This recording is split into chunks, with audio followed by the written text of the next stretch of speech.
आइए दोस्तों, हम लोग आज NCERT के जो केमिस्ट्री का क्वेश्चन है, हम लोग टेक्नीशियन और NTPC के लिए NCERT पर आधारित क्वेश्चन देखते हैं। आप लोग लास्ट तक वीडियो में बने रहिएगा और देखिएगा क्वेश्चन जो फुल्ली NCERT पर आधारित है।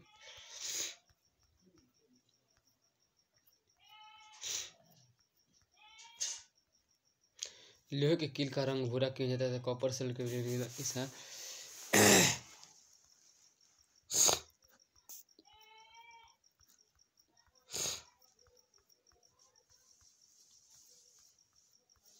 ये लो हम सब लोग कर लिए हैं पिछले का वीडियो में। अगर आप नहीं देखे हैं तो जाके वीडियो वाले सेशन में आप जाके देख सकते हैं।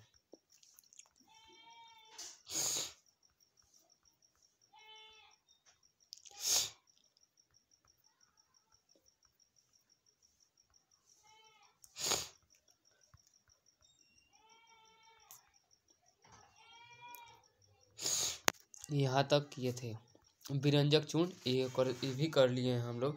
विरंजक चूर्ण है जब कलिंग के साथ अभिक्रिया करता है तो सोडियम कैल्शियम हाइड्रोक्साइड जो कोरलिन के साथ अभिक्रिया करके विरंजक चूर्ण बनाता है। कैल्शियम हाइड्रोक्साइड कोरलिन के साथ अभिक्रिया करके विरंजक चूर्ण COCl2 बनाता है।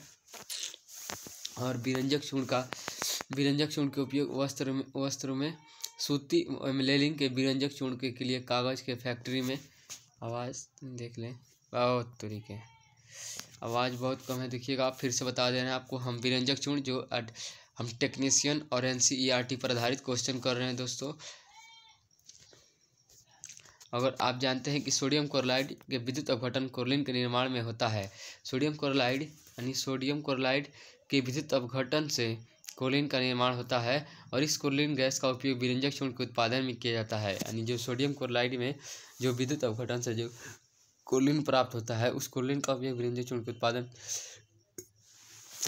विरंजक चूर्ण का निर्माण सूक्ष्म बुझा हुआ चूना जो कैल्शियम हाइड्रोक्साइड पर कोरलिन की क्रिया कराते हैं, विरंजक चूर्ण का निर्माण करता है। विरंजक चूर्ण को CaOCl2 से दर्शाया जाता है। यद्यपि वास्तविक संगठन में काफ़ी जटिल विरंजक चूर्ण का उपयोग सूती एमिलेनिक विरंजक चूर्ण के कागज के फैक्ट्री में लकड़ी के मज्जा लाउंड्री में साफ करने में विरंजन के लिए किया जाता है। कई रासायनिक उद्योगों में एक उपचार के रूप में एवं पीने वाले जल के जीवाणु के मुक्त करने के लिए रोगाणुनाशक के रूप में होता है। बेकिंग सोडा का उपयोग आमतौर पर रसोई घर के स्वादिष्ट खस्ता पकौड़ा बनाने के लिए किया जाता है। कभी कभी इसका उपयोग खाने को शीघ्रता पकाने के लिए किया जाता है। इस यौगिक का रासायनिक नाम सोडियम हाइड्रोजन कार्बोनेट NaCO3। कच्चे पदार्थों में सोडियम क्लोराइड का उपयोग किया जाता है। सोडियम क्लोराइड जल के साथ अभिक्रिया और कार्बन डाइऑक्साइड और NH3 के साथ अभिक्रिया करके अमोनियम क्लोराइड और सोडियम हाइड्रोजन कार्बोनेट का निर्माण करती है।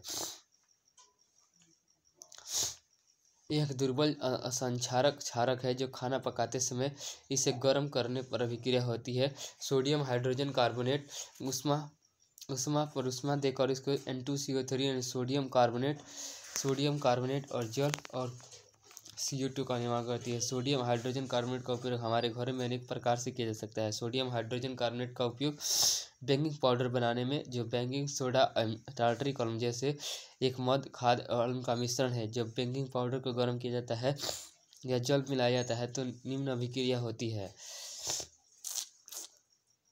सोडियम हाइड्रोजन कार्बोनेट का उपयोग बेकिंग पाउडर बनाने में, जो बेकिंग सोडा एवं टार्टरिक अम्ल जैसे स्वाद में खाद्य अम्ल और का मिश्रण होता है, उसमें किया जाता है।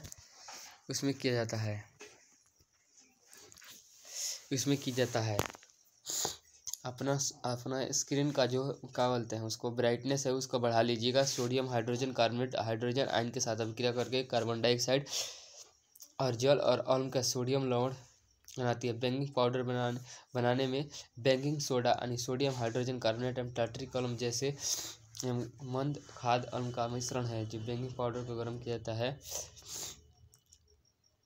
इस अभिक्रिया से उत्पन्न कार्बन डाइऑक्साइड के कारण पावरोटी या केक में खमीर उठ जाता है। यानी कार्बन डाइऑक्साइड जो इससे निकलता है इस अभिक्रिया कराने के बाद वह फूल जाता है। इसी के कारण जो carbon dioxide sodium hydrogen carbonate antacid एक संघटक है क्षारीय होने के कारण यह पेट के अम्ल की अधिकता उदासीन करके राहत बनाता है। सोडियम हाइड्रोजन कार्बोनेट है, यह अधिकता एंटासिड यानी एंटासिड के रूप में भी प्रयोग किया जाता है। सोडियम हाइड्रोजन कार्बोनेट का उपयोग किया जाता है NaCO3 का, जो क्षारीय के पेट में अम्ल की अधिकता को उदासीन करके राहत। इसका उपयोग सोडा अम्ल यानी अग्निशामक में भी किया जाता है। अम्ल यानी सोडा अम्ल सोडियम हाइड्रोजन कार्बोनेट के रूप कहा जाता है। सोडियम हाइड्रोजन सोडा अम्ल अग्निशामक में भी धोन सोडा N2CO3 धोन सोडा N2CO3 एक अन्य रसायन जिससे सोडियम क्लोराइड प्राप्त किया जा सकता है, जिसे सोडियम क्लोराइड से प्राप्त किया धोन सोडा से सोडियम क्लोराइड से प्राप्त किया जाता है। बेकिंग सोडा को गर्म करके सोडियम कार्बोनेट प्राप्त किया जा सकता है। सोडियम कार्बोनेट का पुनः क्रिस्टलीकरण करने से धोन सोडा का प्राप्त होता है। यह एक क्षारकीय लवण है। N2CO3 सोडियम कार्बोनेट जल के साथ अभिक्रिया करके सोडियम कार्बोनेट का निर्माण करती है। 10H2O क्या दर्शाता है? यह NH2CO3 एकाग्र बनाता है। इसका जवाब अगले भाग में पढ़ेंगे। 10H2O यह N2CO3 के आर्द्र बनाता है। यह क्या दर्शाता है? यह N2CO3 को आर्द्र बनाता है और इसका यह का जवाब अगले भाग में। सोडियम हाइड्रोजन कार्बोनेट एवं सोडियम हाइड्रोजन कार्बोनेट कई औद्योगिक प्रक्रियाओं के लिए उपयोगी रसायन है। सोडियम कार्बोनेट एवं सोडियम हाइड्रोजन कार्बोनेट कई औद्योगिक प्रक्रियाओं के लिए उपयोगी होता है। धोने सोडे का उपयोग N2CO3 को धोने का सोडियम कार्बोनेट का उपयोग कांच, साबुन और कागज के उद्योगों में होता है। सोडियम कार्बोनेट का उपयोग जो कांच, साबुन और कांच के उद्योगों में होता है। इसका उपयोग धोन सोडा का उपयोग इसका उपयोग बोरेक्स जैसे सोडियम यौगिक के उत्पादन में होता है। सोडियम कार्बोनेट का उपयोग घरों की साफ सफाई के लिए किया जाता है। सोडियम कार्बोनेट का जल की अस्थायी कठोरता को हटाने के लिए उपयोग किया जाता है। सोडियम कार्बोनेट का जल की अस्थायी कठोरता को हटाने के लिए किया जाता है। लवणता सोडियम धोने का सोडा यानी सोडियम कार्बोनेट N2CO3 धोने का सोडा यानी सोडियम कार्बोनेट का उपयोग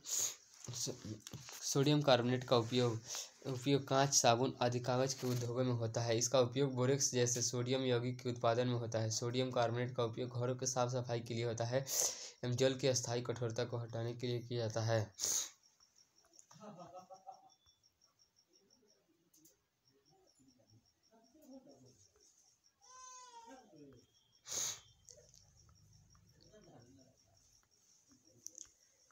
क्रिस्टल का जल हटाना सूक्ष्म दिखने वाले कॉपर सल्फेट क्रिस्टल का जालक होता है। जब हम क्रिस्टल को गर्म करते हैं तो यह जल हट जाता है एवं लवण का रंग स्फीत हो जाता है। यदि आप क्रिस्टल को पुनः जल में भिगोते हैं तो क्रिस्टल का रंग वापस नीला हो जाता है।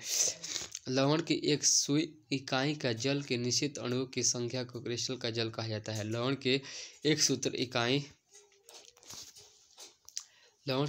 इकाई के जल के निश्चित अणुओं की संख्या को क्रिस्टल का जल कहा जाता है। लवण की एक सूत्र इकाई में जल के निश्चित अणुओं की संख्या को क्रिस्टल का जल कहा जाता है। कॉपर सल्फेट एक सूत्र इकाई में जल के 5 अणु उपस्थित होते हैं। कॉपर सल्फेट के एक इकाई सूत्र में 5 अणु उपस्थित होते हैं। कॉपर सल्फेट के एक इकाई सूत्र में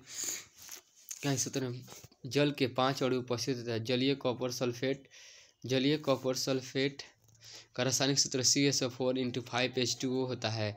जलीय copper sulphate copper sulphate CSO4 आप क्या बता सकते हैं N2CO3 का अणु आर्द्र है या नहीं? जिप्सम एक अन्य लवण है। जिप्सम भी एक लवण होता है। जिप्सम क्या है? एक लवण है जिसमें क्रिस्टल का जल होता है। इसमें क्रिस्टल के जल के 2 अणु होते हैं। जिप्सम के क्रिस्टल में जो जल के 2 अणु होता है इसका सूत्र CSO4 होता है, CSO4 होता है। जिप्सम का रासायनिक सूत्र जो है CSO4 होता है। और अब हम इस लवण का उपयोग पर ध्यान प्लास्टर ऑफ पेरिस इसका जो प्लास्टर ऑफ पेरिस यानी CSO4 को प्लास्टर ऑफ पेरिस कहा जाता है। प्लास्टर ऑफ पेरिस यानी कैल्शियम जिप्सम को प्लास्टर ऑफ पेरिस कहा जाता है। प्लास्टर ऑफ पेरिस जिप्सम को 300 प्लास्टर ऑफ पेरिस यानी CSO4 इंटू हाफ H2O को प्लास्टर ऑफ पेरिस कहा जाता है। जिप्सम का सूत्र जो है CSO4 इंटू 2H2 होता है, CSO4 इंटू 2H2 होता है। और जिप्सम को 373 यानी लगभग 100 डिग्री सेल्सियस पर 200 डिग्री सेल्सियस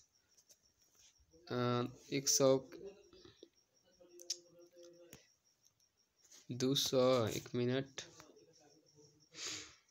यानी 273 होला न 1 डिग्री, अच्छा 1 डिग्री सेल्सियस के वैल्यू हुआ।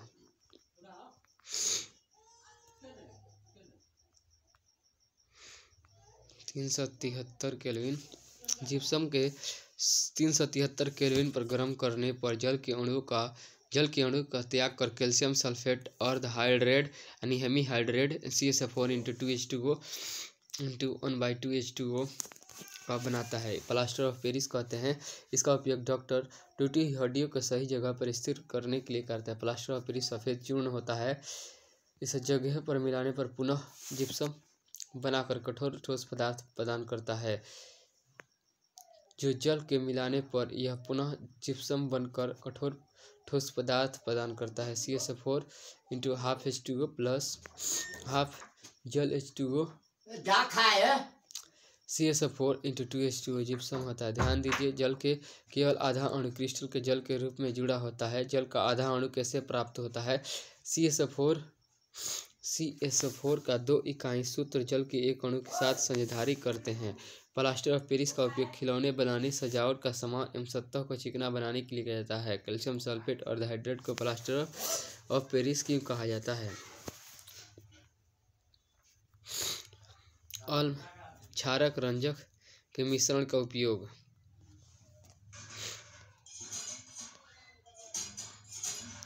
आपने क्या सीखा? यहाँ देखिएगा, आपको मोस्ट इम्पोर्टेंट क्वेश्चन मिलेगा दोस्तों, और यह पढ़ने से आपका अभ्यास भी बढ़ेगा और बढ़िया से याद भी होगा। अम्ल क्षारक रंजक और रंजक के मिश्रण। अम्ल क्षारक के सूचक रंजक या रंजक के मिश्रण होते हैं। अम्ल क्षारक रंजक सूचक रंजक या रंजक जिसका उपयोग अम्ल एवं क्षारक का उपस्थिति को सूचित किया जाता है। विलयन में हाइड्रोजन आयन निर्माण के कारण ही पदार्थ का प्रकृति अम्लीय होती है।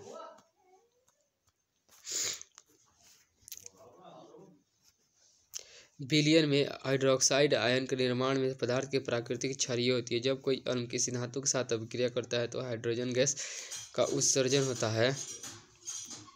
साथ ही संगत लवण का निर्माण होता है, यानी उसके साथ लवण का भी बनता है। जब क्षार किसी धातु से अभिक्रिया करता है तो हाइड्रोजन गैस उत्सर्जन के साथ साथ एक लवण का निर्माण होता है जिससे ऋण आयन तथा धातु के ऑक्सीजन के परमाणुओं के संयुक्त रूप से निर्मित होते हैं।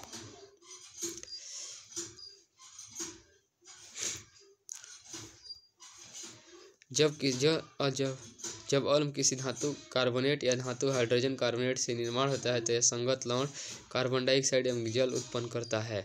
जब अम्ल किसी धातु कार्बोनेट या धातु हाइड्रोजन जब अम्ल किसी धातु कार्बोनेट N2CO3 या धातु हाइड्रोजन कार्बोनेट NHCO3 से अभिक्रिया करता है तो यह संगत लवण कार्बन डाइऑक्साइड गैस एवं जल उत्पन्न करता है। जल में अम्लीय क्षारकीय जल में अम्लीय एवं क्षारीय विद्युत जल में अम्लीय एवं क्षारीय विलयन विद्युत का चालन करते हैं। ये क्रमशः हाइड्रोजन एवं हाइड्रोक्साइड का निर्माण करते हैं। जल में अम्लीय एवं क्षारीय विलयन विद्युत का चालन करते हैं। ये क्रमशः हाइड्रोजन एवं हाइड्रोक्साइड आयन प्रदान करते हैं।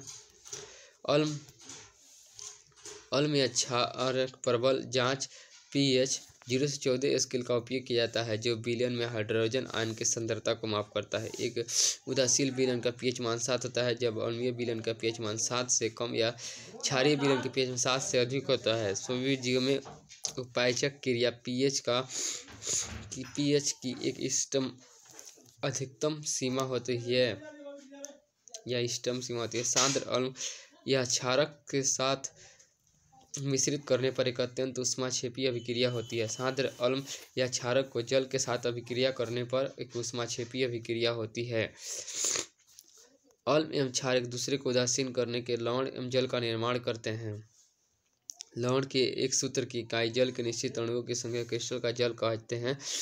क्रिस्टल का लवण की एक सूत्र इकाई को और याद रखिएगा दोस्तों, कॉपर सल्फेट के एक अणु के जल के सूत्र में 5 जल के अणु के सूत्र होते हैं और जिप्सम में 2 CSO4 उसके लिए सूत्र होता है। जिप्सम का सूत्र जो है CSO4 इंटू 2H2 होता है। इसके जल के अणुओं के एक सूत्र में 2 अणु होते हैं। जल के 2 अणु होते हैं।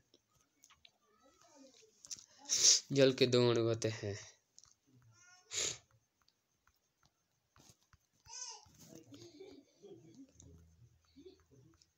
अब इसके बाद धातु एवं अधातु अध्याय 3 करेंगे अगले वीडियो में।